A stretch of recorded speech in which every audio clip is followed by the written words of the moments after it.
You will now be listening to the DFS Whisperers. Whisper Squad. Everybody, it's the DFS Whisperers coming live with a video for today's NBA slate. We in the building. What's up, family? Yeah, hope everybody had a nice Thursday night slate. You know, it was finally a normal slate again. Yeah, people actually showed up to play today. I like that. Yeah, that was really good, man. I haven't even checked DK yet to know what I did. I don't know either. I'm just keeping it that way after yesterday, which I don't remember at all. Yeah, something happened yesterday, but I didn't play DFS, so. Me neither. But, you know, let's get the homework out the way. Please like, comment, subscribe, and share. Hit that bell icon so you can get all our content as soon as it drops. And, you know, this tool that we use right here called Draft Dashboard. Draft Dashboard. One of the best DFS tools out here, man. Like, it has all these dope features from top players today. Top players of the day. You got the position optimizer, sleepers and studs. You got the player trends, you know, they show you the minute monsters. Shows you the salary differences between both sites. And also shows you player performances, who's been overperforming and who's been underperforming. So you can know who's due for a dud or who's due for a smash. Absolutely. And also the best feature of them all. NBA cheat sheet. For those of you that don't know how to do research, don't want to do research, or just ain't got time to do research. Anybody got time for that? Yeah, you just run the NBA cheat sheet. Shows you the locks of the slate, the top studs, top mid-range, top value. And on Fanduel, it shows you the best punts with upside as well. Absolutely. It's always nice to have a punt with upside. My guy, Norman Powell. Norman Powell. Yep. The sleeper that you had highlighted earlier, and Yep. he actually listened. Yeah. So the man went off, man. I've been kind of getting these guys lately. You got CJ Miles, now Norman Powell. Let's see if that streak can continue with all these 3,200 Let's keep players. it going, man. It's a beautiful thing. Oh, yeah. And also, you can never forget that lineup optimizer. You Of get course. all of that for $1 for your first 30 days. So go ahead and just cop Draft Dashboard. And when you use our link, you get to see our custom player pool as well. And you can use our custom player pool to optimize lineups. Yo, you just spent $1 on something totally unnecessary. Go ahead and take that same dollar and put it in the Draft Dashboard.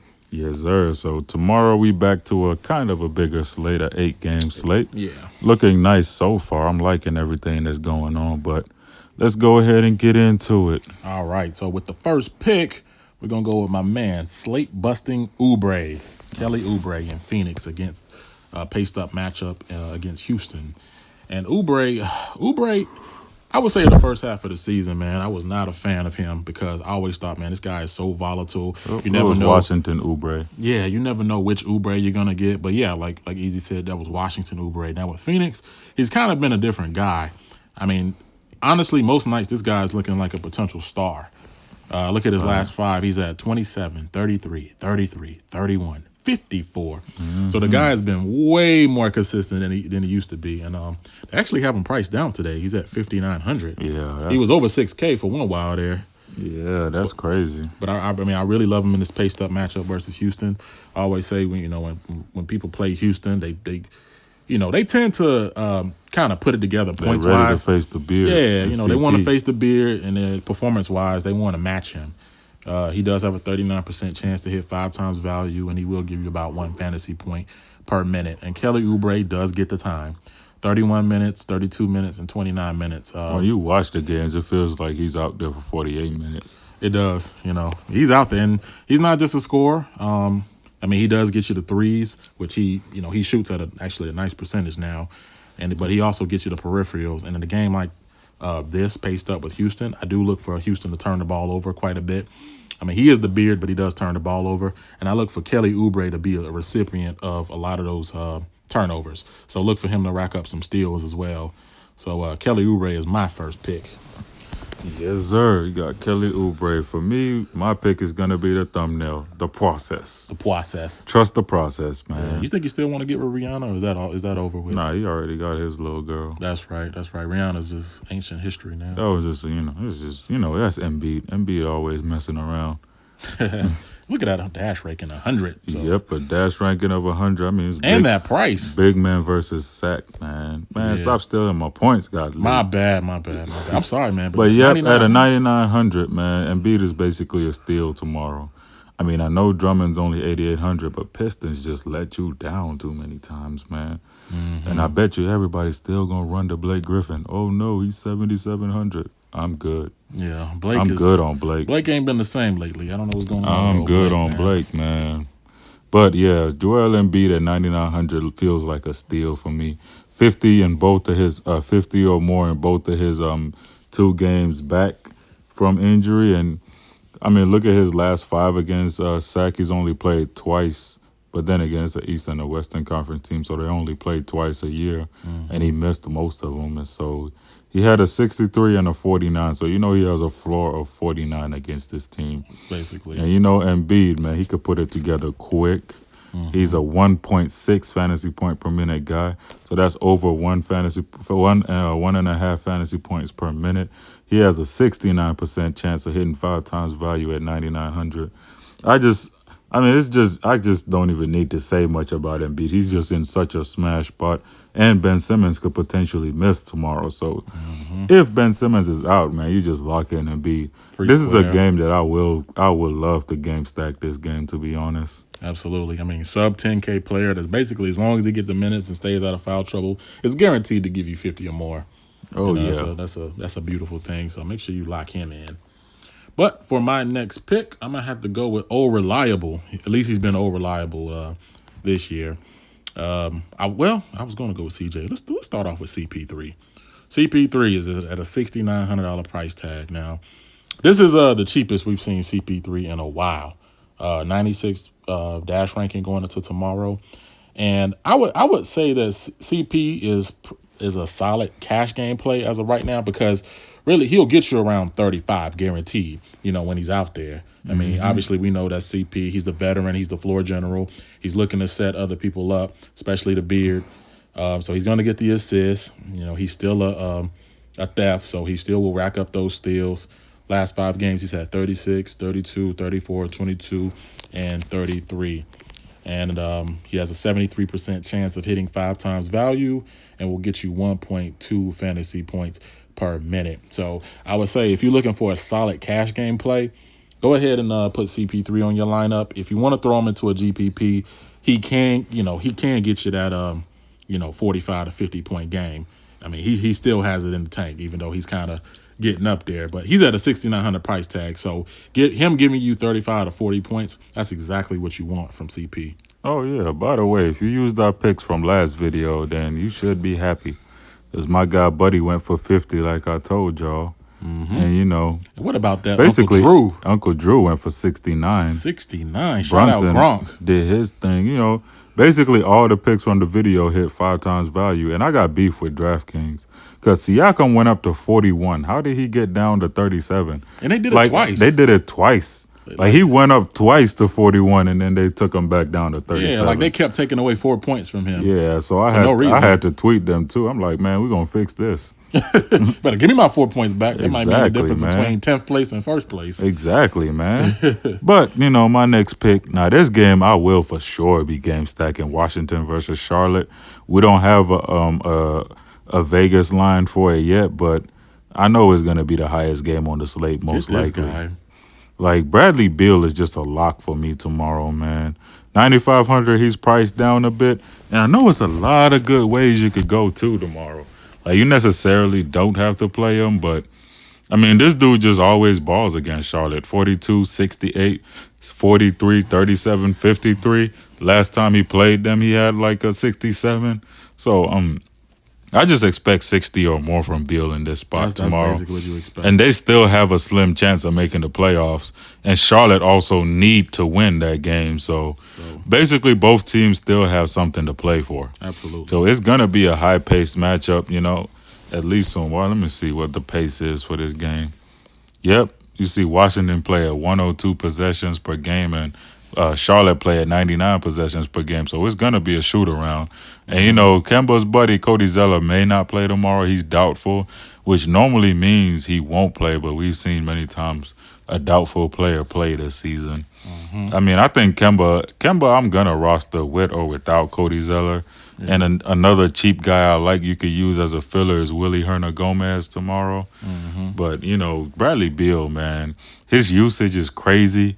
He's out on the court damn near 40 minutes every game, like 39, 38, and 45. He's averaging 38 minutes per game. Don't he have like over a 30% usage? Like, it's crazy. Well, his usage is crazy. 1/3 of the offense is Bradley Beal.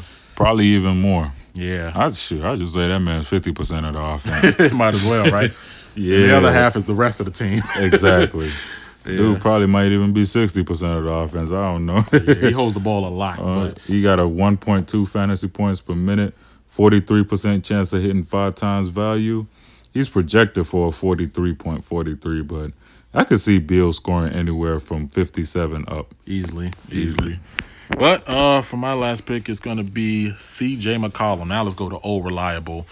And, I mean, let's just face it. C.J. McCollum, he's been pretty consistent this year. More consistent than previous years. I know this hasn't exactly been one of my brother's favorite picks. I actually really like him tomorrow. Because I like attacking New Orleans with shooting guards. Yeah, he used to never like C.J. McCollum, so, things change sometimes for the better. But you look at his last 5, 53, 41, 36, 36, 19. I don't know if 19 was a blowout or if that's just one of those off games, he had every now and again. But I probably didn't roster him on 19. I'll tell you what, he's had way more good games than he had bad games. Yeah, that's true. And he's at a $6,800 price tag. He's a solid cash game play and definitely a solid GPP play for what he can give you. He has a ceiling of 65. Yep. And at 65 at 6,800, that's almost 10x value. Exactly. And he has a 92 dash ranking going into tomorrow. 50% chance to hit 5 times value. He will give you about 1 fantasy point per minute. You know why? Because he loves to gun. When CJ McCollum has the ball, he's looking to score. And so he's been extra aggressive this year, and I love it. And he plays a lot of minutes. Even in cases of blowout, they still give him extra run. There. So look out for CJ. I like my guy for the last pick, Derek White. Big old forehead dude. Forehead. Yep. I can see my hopes and dreams in that forehead. Yeah, I'm already looking forward to what Christopher Richmond is going to say about him. Dude's funny as hell in the comments, man. Saw him roasting J-Val. That had me dead. What do you call Terrence Ross? Hot pocket and chin face? Well, you wild man, for that. That got me dead, man. Hey, it's a cool dude, man. But, yeah, I like Derek White tomorrow, man. Let's see. He had 44, 16, 51. He's going up against the Knicks, guys. Like, he's going up against the Knicks. Them sons of Knickses. And he dropped 38 against Milwaukee. That says enough. Yeah. But then again, in sports, you could drop 38 against the best team and then underestimate the Knicks and just not perform.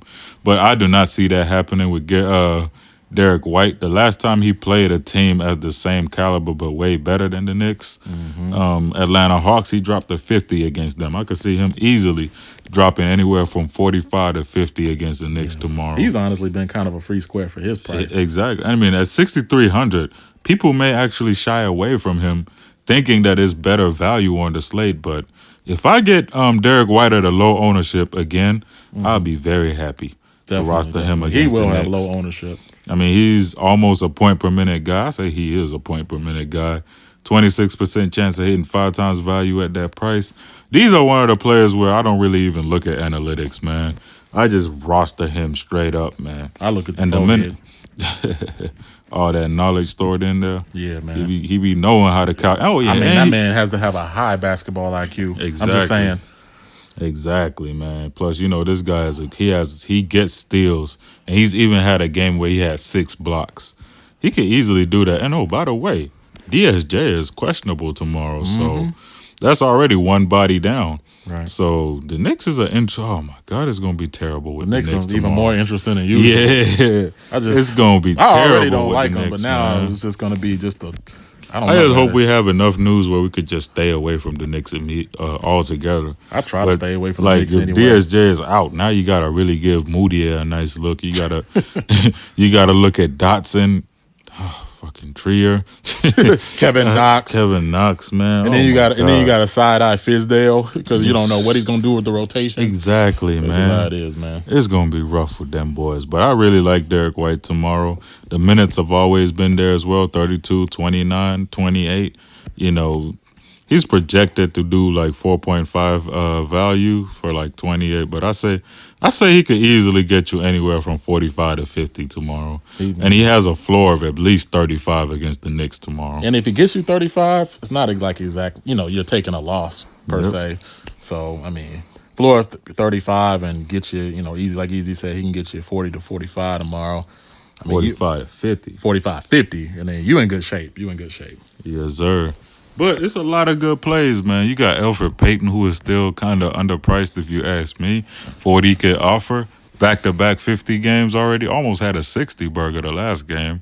Almost, man, I was 1 point away from taking down, man, with Elfrid Payton. I think he about caught everybody off guard, but we was talking about him earlier in the day. I just wish I put him in more spots. Yeah, man. he killed it for me in that GPP, man. Man. But it's a lot of, like, you got Lou against Chicago. You also got Zach LaVine against LA Clippers. Thon Maker could be a nice little sneaky play you could run tomorrow from Detroit at 3,100. Very sneaky at 3,100. Like a filler player if you're going stars and scrubs. I mean, you got Marvin Williams going up against Washington. Frank the Tank, you could go back to him because Zeller is doubtful. Watch out for them, Hornets, man. They're going to be very sneaky tomorrow. Watch out for Bobby Portis. He always balls against the Hornets, I had him in the back of my mind, too. Bobby Portis, you can even throw in Jabari. If you're playing a bunch of lineups, please have some exposure to Thomas Bryant because he could easily break the slate. Man, I can't stand that dude. If I'm playing a multiple entries and Washington are playing, I always slide Thomas Bryant somewhere. Yeah. I always get him somewhere. Get him somewhere. Either he's going to get you 18 or he's going to get you 50. It seems like there's no in-between with this guy. Yep. He has let's just say you could get from 55 to 10 from him on a given night. Every given night, you could either get 10 or 55 from I hope him. that puts your mind at ease when it comes to Thomas Bryant. Exactly. But just get him somewhere. You just know what you're signing up for. I mean, you got Dame in the late game. That LA-Detroit game, man. Only player I really feel okay rostering is Drummond. And probably Thon Maker if Zaza Pachulia somehow misses. Drummond is still he's at a good price. 8,800 for what Drummond can give you? I'm gonna explore even the possibilities of just stacking Drummond and Embiid and seeing what else I could put around it. Tomas Satoransky is at a nice price tomorrow. Let me see who else. Buddy Hield. I'll definitely go back there. So I like playing shooting guards against Philly. You think we need to watch out for a potential T.J. McConnell sighting if Ben Simmons don't play? Oh, if Ben Simmons don't play, then McConnell for sure. Yeah, and definitely some more Tobias Harris. Oh, yeah, I know people will be off Tobias Harris tomorrow. Recency bias, but he could easily bounce back. My boy Bagley, I still rostered him today, and in 19 minutes, he still gave me a 22. Oh, reliable, too. Yes, sir, Marvin Bagley. I mean, I just rostered him for the hell of rostering him just in case, Definitely. All right, guys. So we're going into this Friday, this TGIF, and you'll always hear me say this. I do hope each and every one of you gain a nice, hefty bag so that at the end of the day, you can thank God that it's Friday. So with that being said, we are out here. Whisper Squad.